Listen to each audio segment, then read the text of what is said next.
த gentleman நேயர்களுக்கு என் அன்பான வணக்கம். யாரெல்லாம் இந்த சேனலை சப்ஸ்கிரைப் பண்ணி அவங்க சப்ஸ்கிரைப் பண்ணுங்கள். அப்படியே பக்கத்தில் இருக்க பெல் பட்டனை ப்ரெஸ் பண்ணுங்கள். அப்போ தான் நான் போடக்கூடிய வீடியோ உங்கள் பார்வைக்கு வரும். இப்போது சமீபத்தில் ஒரு மலையாள சினிமா நிகழ்வில் ஒரு இயக்குனர் பேசும்போது குறிப்பிட்டு எந்த சம்பவத்தையும் சொல்லாமல் நமக்கு எல்லாருக்கும் ஒரு குறிப்பிட்ட சம்பவத்தை உணர்கிற மாதிரி பேசியிருக்கார். அது என்னன்னு பார்ப்போம். முதல்ல அதாவது அந்த நிகழ்வில் ஒரு நடிகை பங்கேற்கிறாங்க. இவர் மேடையில் பேசும்போது நான் முதலமைச்சர் ஆகணும்னு ஆசை, சிஎம் ஆகணும்னு ஆசை.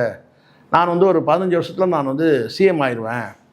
சிஎம் ஆயிட்டேன்னா நான் காதலித்த அந்த நடிகை இப்போ ஒரு மகனுக்கு அம்மாவாக இருக்கிறாங்க. அவங்க என்னுடைய அந்த முதலமைச்சர் பதவியேற்பு விழாவில் வெள்ளை புடவை கட்டிக்கிட்டு கம்மல் இதெல்லாம் அதை நகையெல்லாம் அணிஞ்சிக்கிட்டு வரணும் அப்படின்னு சொல்கிறாரு. உடனே அந்த கூட்டத்தில் இருக்கவங்க அத்தனை பேரும் சிரிக்கிறாங்க. இப்போ இந்த காட்சி அவர் எதை நினைவுபடுத்துறாருன்னா, உள்ளபடியே பார்த்தீங்கன்னா எல்லாருக்கும் தெரிஞ்ச விஷயந்தான். இது குறிப்பிட்ட தமிழ்நாட்டில் நடந்த ஒரு சம்பவத்தை தான் அவர் சொல்கிறாருன்னு தெரிகிறது. யாரை சொல்கிறாருன்னா, கிட்டத்தட்ட நம்ம எல்லாருமே அறிஞ்ச ஒன்று தான். அது இப்போ இருக்கிற முதலமைச்சரையும் த்ரீஷாவையும் மையப்படுத்தி தான் அவர் நேரடியாக பேர் சொல்லணும்னா கூட பார்த்தீங்கன்னா நம்ம மக்கள் எல்லோரும் உணரும்படியான ஒரு வார்த்தையே சொல்கிறார். ஆனால் நான் என்ன சொல்கிறேன்னா, ஒரு சம்பவம் நடந்திருக்கு. அந்த சம்பவம் பார்த்திங்கன்னா அதுக்கு பிறகு அந்த சம்பவம் பார்த்திங்கன்னா முற்றிலுமாக அது போன்ற சம்பவங்கள், அதாவது ஏற்கனவே ஒரு அரசியல் கட்சி தலைவராக இருக்கும்போது விஜய் ஒரு சம்பவத்தில் ஈடுபடுறாரு. அதுக்கப்புறம் ஒரு முதலமைச்சரான பிறகு பார்த்திங்கன்னா ஒரே ஒரு சம்பவம் பார்த்திங்கன்னா ஒன்று துக்க நிகழ்வு, ஒன்று திருமண நிகழ்வு, ஒன்று துக்க நிகழ்வு. ஆனால் அதற்கு பிறகு அவருடைய பொசிஷனை உணர்ந்துக்கிறாரு. பல பேருடைய அட்வைஸை கேட்டுக்கிறாரு. கேட்டுக்கிட்டு முதலமைச்சர்ன்ற அந்த பதவிக்கு உள்ள அந்த கண்ணியத்தின்படி தொடர்ச்சியாக நடந்துக்கிறாரு. ஸோ அதனால் மீண்டும் மீண்டும் அந்த குறிப்பிட்ட ஒரு சம்பவத்தை அதை ஒரு கேலியாகவும் கிண்டலாகவும் செய்வதை பொதுத்தளத்தில் இருக்கவங்க நிறுத்திக்கணுன்றது தான் என்னுடைய ஒரு அன்பான வேண்டுகோள் கூட வச்சுங்க. ஏன்னா ஒரு சம்பவம் அது கண்ணிய குறைவுன்னு தெரிஞ்சால் கூட அந்த கண்ணிய குறைவான ஒரு விஷயத்தை பார்த்தீங்கன்னா மேடையில் தொடர்ச்சியாக பேசுறதுன்றது அது நாகரிகம் கிடையாதுன்னு நான் சொல்ல வரேன். ஸ்ட்ரைட்டாக சொல்லிட்டேன்னா அது நாகரிகம் கிடையாது. அது நல்லா தெரியுது உங்களுக்கு, அது கண்ணிய குறைவுன்னு தெரியுது, தப்பான விஷயம் தெரியுது. அதை நீங்கள் மேடையில் பேசும்போதெல்லாம் கேலி கிண்டல் பண்ணுறதுன்றது அதை தவிர்த்துக்கணுன்றது ரெண்டு பார்வை ஒன்று. ரெண்டாவது பார்த்தீங்கன்னா இப்போது பரவலாக பலருக்கும் என்ன தெரியுதுன்னா, முதலமைச்சர் அன்றைக்கி அப்படி பண்ணார். அவர் அரசியல் கட்சி தலைவராக இருக்கும்போது கல்யாணத்துக்கு கூப்பிட்டு போனார், கல்பாத்தி கல்யாணத்துக்கு கூப்பிட்டு போனார். அதுக்கப்புறம் பார்த்திங்கன்னா ஒரு பொது நிகழ்வுக்கு ஒரு அஜித்தோட அவங்க அம்மாவுடைய மரணத்துக்கு கான்வாயில் கூப்பிட்டு போனார். இதெல்லாம் நம்ம கண்டிச்சிட்டோம், ஆல்ரெடி கண்டித்து பேசியிருக்கிறோம். அந்த கண்டிப்புக்கு பிறகு முதலமைச்சர் தன்னுடைய நடவடிக்கை அத்தனையும் மறுவாய்வு செய்கிறாரு. நமக்காக இல்லைனா கூட பார்த்திங்கன்னா அவர் ஒட்டுமொத்த இன்றைக்கி விஜய் அவர்கள் பொறுத்த தமிழ்நாட்டோட கௌரவம். ஒரு முதலமைச்சர் விஜய் இந்த தமிழ்நாட்டின் கௌரவம். அதை தாண்டி ஒரு குடும்பத்தின் கௌரவமும் இருக்குது. ஸோ இதெல்லாம் பார்த்து அவர் என்ன செய்கிறாருங்கன்னா முற்றிலுமாக ஒரு தவிர்த்துக்க விரும்புகிறார். உச்சகட்டமாக உங்களுக்கு தெரியும்னு நினைக்கிறேன். இந்த த்ரீஷா அவங்களுடைய பிறந்தநாள், ஏதாவது முதலமைச்சருடைய பிறந்தநாளுக்கு மறுநாள் அவங்க ஒரு ஃபோட்டோ ஒன்று போட்டிருந்தாங்க. உங்களுக்கு தெரியும், கேக்கெல்லாம் வச்சுக்கிட்டு 2 பேரும் உட்காந்துருக்கிற மாதிரி ஒரு ஃபோட்டோ. அது முழுக்க ஏஐ. அந்த ஃபோட்டோ வெளியிட்ட பிறகு அதற்கு மறுநாளுக்கு மறுநாள் மிகவும் கோபமாக விஜய் அவர்கள் இதை இந்த சம்பவத்தை கண்டிச்சிருக்கிறார். அது எத்தனை பேருக்கு தெரியும்? உங்களுக்கு தெரிஞ்சதெல்லாம் கேலி கிண்டல் பண்ணுற மாதிரி ஒரு ட்ரோல் மெட்டீரியல் தேவை. அதை மட்டுமே பிடிச்சிக்கிட்டு தொங்கிட்டு இருக்கு. ஆனால் அதுக்கு பிறகு முதலமைச்சர் அவருடைய பொசிஷனை என்னன்றதை பார்த்திங்கன்னா வெளிப்படுத்தி சம்மந்தப்பட்ட நபர்கிட்டயே அதை கண்டித்து முற்றிலுமாக பார்த்திங்கன்னா விலக்கிட்டார். அவங்கள விலக்கிட்டார், அவ்வளோதான். அவங்க விலகலை, அவங்க விலகாமல் தான் இருந்தாங்க. ஆனால் இவர் விலக்கிட்டார். ஸோ இன்றைக்கி பார்த்திங்கன்னா முதலமைச்சர் ஒரு புதிய பாதை, புதிய இலக்கு, ஒரு புதிய மனிதனாக அடுத்த கெரியரை நோக்கி நகர்றாரு. இன்றைக்கி சிஎம்னா நாளைக்கு உங்களுக்கு இந்த இடத்துல ஒரு விஷயத்த சொல்லணும். இங்கே முதலமைச்சராக இருக்கிறாங்க இல்லையா, இன்னைக்கு கிட்டத்தட்ட எனக்கு தெரிஞ்சு ஒரு ஒரு 15 முதல்வர் இருக்கிறாங்கன்னா அந்த 15 முதல்வரில் குறிப்பாக வந்து நம்மளுடைய உள்ளத்தை கவர்ந்தவங்க வந்து பார்த்திங்கன்னா வந்து ஒரு 3 பேர் தான் நம்ம சொல்ல முடியும். அது உங்களுக்கு 5 பேர் சொல்ல முடியும். நீங்கள் காமராஜர் எடுத்துங்க, அண்ணாவை எடுத்துங்க, எம்ஜிஆர் எடுத்துங்க, ஜெயலலிதாவை எடுத்துங்க, கலைஞர் எடுத்துங்க, 5 பேர் தான் சொல்ல முடியும்.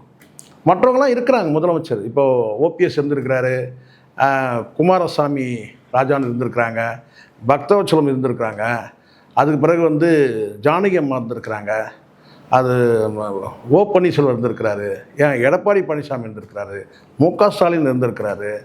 ஸோ இப்படி வந்து இவ்வளோ முதலமைச்சர் இருந்தாலும் கூட பார்த்திங்கன்னா இன்றைக்கி தமிழ்நாட்டில் முதலமைச்சர்னு சொன்னால் பளிச்சுன்னு நமக்கு தெரிகிறது வந்து பார்த்திங்கன்னா ஒரு 5 பேர் நம்ம சொல்ல முடியும். காமராஜர் எடுத்துங்க, அண்ணாவை எடுத்துங்க, எம்ஜிஆர், ஜெயலலிதா, கலைஞர், இந்த 5 பேர். 6வதாக நான் எதிர்பார்க்கறதுன்னு கேட்டால் முதலமைச்சருக்கு விஜய்க்கு வந்து அந்த ஸ்கோப் இருக்குது.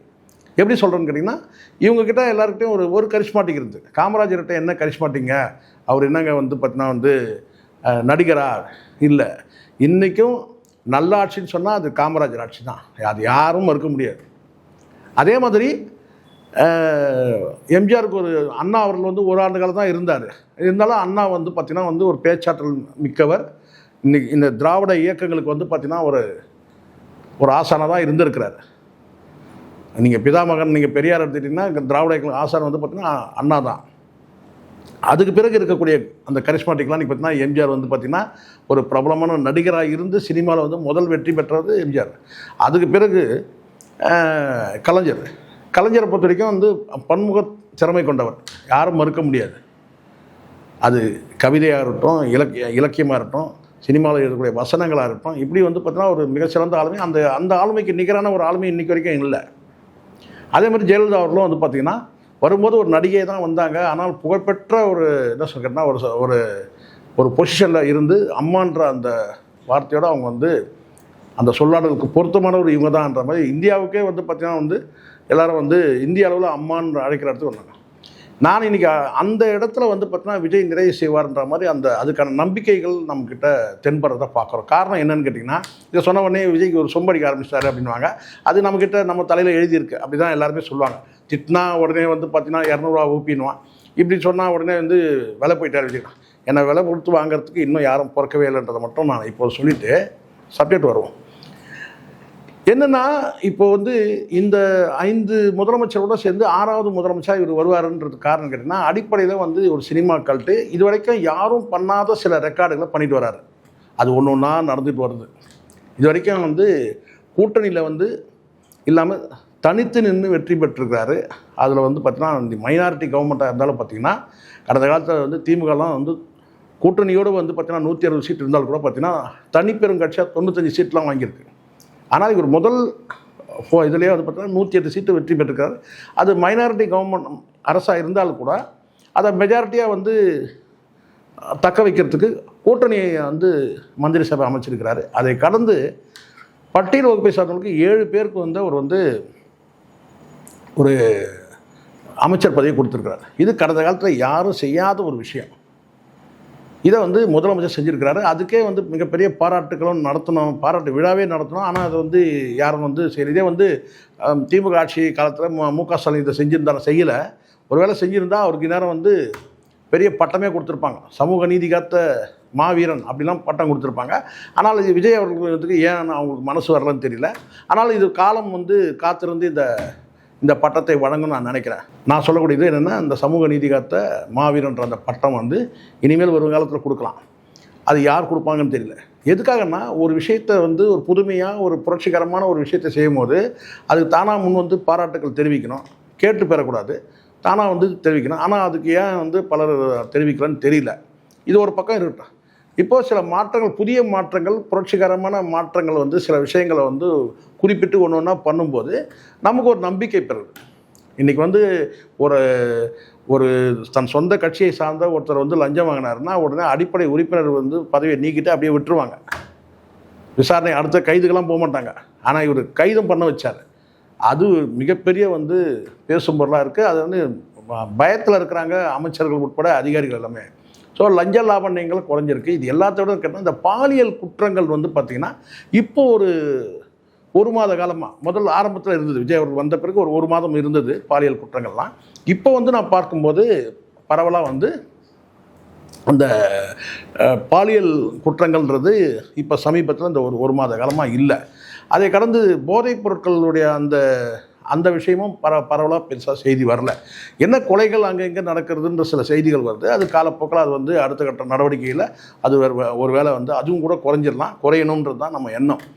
ஸோ இப்போ வந்து இது போன்ற ஒரு மாற்றங்கள் இருக்கும்போது பார்த்தீங்கன்னா விஜய் அவர்கள் பொறுத்த வரைக்கும் ஒரு புதிய இலக்கு, புதிய பாதையில் ஒரு புதிய மனிதராக வந்து அவர் வந்து அடுத்த கட்ட நகர்வுக்கு போகிறாரு. இது அகில இந்திய அளவில் வந்து ஒரு பிரைம் மினிஸ்டர் ரேஸில் கூட அவர் இருக்கிறாருன்னு ஒரு தகவல் இருக்கும்போது அப்போ தன்னை வந்து மாற்றிக்கொள்ள தயாராக இருக்கிறார்.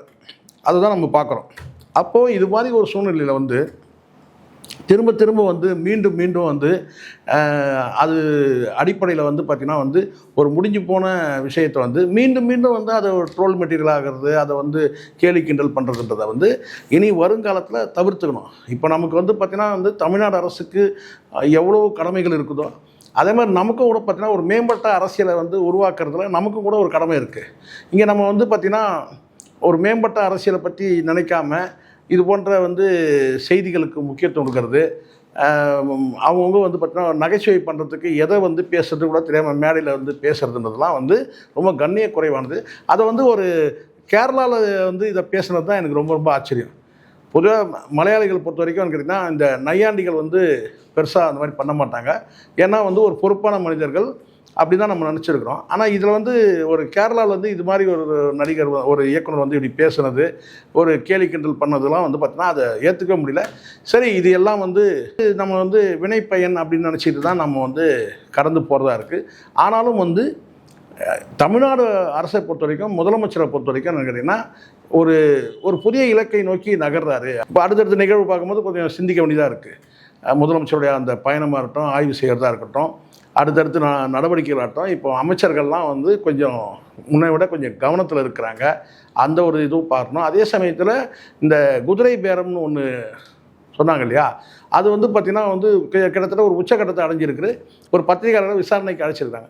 அவரை விசாரணைக்கு அழைச்சதே வந்து இங்கே சில பேர் வந்து சில பேரில் பரவலான கட்சிகளில் வந்து பார்த்திங்கன்னா வந்து குற்றம் குறை சொல்கிறத பார்த்துக்கலாம்.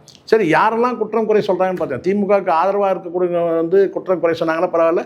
ஏன் திமுகவில் இருக்க கனிமொழி அவர் கூட வந்து அதை வந்து பார்த்திங்கன்னா சுட்டி காட்டுறாங்க தான். இப்போ பிரச்சனை எனக்கு என்னென்னா ஒரே ஒரு விஷயம் வந்து நான் அதை உற்று நோக்கும்போது பார்த்திங்கன்னா ஒரு விசாரணைக்கு அழைக்கப்பட்ட உடனே ஏன் இவ்வளோ கதறணுன்றது எனக்கு ரொம்ப ஆச்சரியமும் அதிர்ச்சியாக கூட இருக்குது. சில நேரங்களில் எதுக்காக இவ்வளோ வந்து பண்ணணும், எவ்வளோ வந்து ஆக்ரோஷம். அதுக்காக வந்து முதலமைச்சருக்கு வந்து பார்த்திங்கன்னா ஒருத்தர் காலையில் சொல்கிறாரு, சார் இந்த சேனல் தான் சார் இவரை வந்து உருவாக்குச்சின்னு. ஏங்க உருவாக்குறதுன்றது வேறுங்க, நீங்கள் சும்மாலாம் உருவாக்கலை. முதல்ல அதை கிளியர் பண்ணுறது தான் நான் இதை சொல்கிறேன். ஒரு ஊடகம் வந்து பார்த்திங்கன்னா முதலமைச்சரை உருவாக்கலாம் முடியாது. அவங்க கொடுத்த அசைன்மெண்ட்டை நீங்கள் செஞ்சீங்க, சும்மாவாக செஞ்சீங்க, காசு வாங்கி செஞ்சீங்க. அதுக்காக வந்து பார்த்தீங்கன்னா ஒரு குற்ற நடவடிக்கையில் வந்து ஒரு பத்திரிகையாளர் ஈடுபடுத்தாங்கன்னா அதை வந்து அது விசாரணையே பண்ணக்கூடாதா? இது என்ன நியாயம் இருக்குது? ஸோ விசாரணை பொறுத்த வரைக்கும் சரியான நடக்குது. இப்போ என்ன சொல்கிறான்னு கேட்டால் முதலமைச்சர் விஜய் வந்து பத்திரிகையாளர் வந்து எதிராக நடந்துக்கிறாரு, ஊடகங்களுக்கு எதிராக நடந்துக்கிறாரு அப்படின்னு சொல்கிறாங்க இல்லையா, அதை ஏற்றுக்க முடியல. அது சொல்கிறது யாருன்னு பாருங்கள். இவங்கெல்லாம் கடந்த காலத்தில் வந்து முதலமைச்சர் விஜய் வந்து காலையில் எழுந்துட்டார், பல் துளைக்கிட்டாரு, கேட்டை மூடிட்டார், வீட்டை விட்டு வெளியே வந்துட்டார், திரும்பி பார்த்தாரு, பூமியை பார்த்தாரு, பூமியில் காலை வச்சார், மாசாக என்ட்ரி கொடுத்தாரு, இப்படி வந்து ஏகத்துக்கும் பேசின இந்த ஊடகங்கள் இன்றைக்கி வந்து ஒரு விசாரணைக்கு அழைச்சி தான் உடனே என்ன கேட்டால் இவர் வந்து 4வது தூணுக்கு எதிராக இருக்கிறாரு, பத்திரிகைகளை வந்து பழி வாங்குறாரு அப்படியான செய்திகள் சொன்னாங்க. எனக்கு வந்து அதில் வந்து ஒரு நியாயப்பார்வையில் நான் பார்க்குறேன். ஒரு விசாரணைக்கு அழைச்சிருக்கிறாங்க, அது கூட முகாந்திரம் இருக்கிறதுனால ஏற்கனவே வந்து கைது செய்தவர்களும் சொல்லக்கூடிய அந்த ஸ்டேட்மெண்ட் அடிப்படையில் தான் விசாரணை கூப்பிட்டுருக்குறாங்க. கைபேசியை வாங்கி அதுக்கான அந்த ஆய்வுக்கு அதை அனுப்புவாங்க. கைபேசியில் உரையாடல்கள் இருக்குதுன்னா அது வந்து ஃபாரன்சிக் டிபார்ட்மெண்ட்டும் அனுப்புவாங்க. அதுக்காக தான் அந்த விசாரணைக்கு சம்மன் கொடுத்து அழைச்சிருக்கிறாங்க. ஸோ அதனால் இப்படியான சில பேர் வந்து கிளப்பிடுறவங்களும் இருக்கிறாங்கன்னு வச்சுக்கலாம். ஒரு பக்கம் தனிப்பட்ட வாழ்க்கை குறித்து அவங்க வந்து கேலி கிண்டல் ஒரு பக்கம், இன்னொரு பக்கம் வந்து பார்த்திங்கன்னா வந்து முற்றிலுமாக வந்து ஜனநாயகத்துக்கே எதிராக இருக்கிறாரு ஜனநாயகன் அப்படின்ற மாதிரியும் கருத்து சொல்கிறாங்க. என்னுடைய பார்வையில் என் பார்வை இந்த இடத்துல நான் செலுத்தும் போது இதை சொல்லிட்டா உடனே நான் தாவேக்கால உறுப்பினர் ஆகிட்டேன்னு நினைக்காதீங்க. நான் என்றைக்கும் உறுப்பினராக போகிறதில்ல, நான் விஜய் ரசிகரும் கிடையாது. ஆனால் சில நடவடிக்கை கூர்ந்து கவனிக்கும் போது பார்த்தா பெட்டர், முன்னை விட பரவாயில்ல, சில விஷயங்கள் வந்து கரெக்டாக பண்ணியிருக்கிறாரு, முற்றிலுமாக வந்து தனிப்பட்ட வாழ்க்கையை க்ளீன் பண்ணிக்கிட்டாரு. ஸோ அதனால் வந்து பார்த்திங்கன்னா வந்து அரசு நிர்வாக நடவடிக்கைகளை முழுமையாக கவனம் செலுத்துகிறாருன்ற அந்த பார்வை இருக்குது. இனி வரும் காலங்களில் குறைகள் இருந்தாலும் நம்ம சொல்லுவோம். அதே சமயத்தில் எப்போவுமே வந்து நெகட்டிவாக வந்து பார்த்தீங்கன்னா ஒருத்தரை விமர்சனம் பண்ணுற நோக்கம் எனக்கு எப்போவுமே கிடையாது. நல்லது செய்தால் அதை வந்து வாழ்த்துவோம், அதே சில தவறுகள் தான் அதை கண்டிப்பாக சுட்டி காட்டுவோம். நன்றி, வணக்கம்.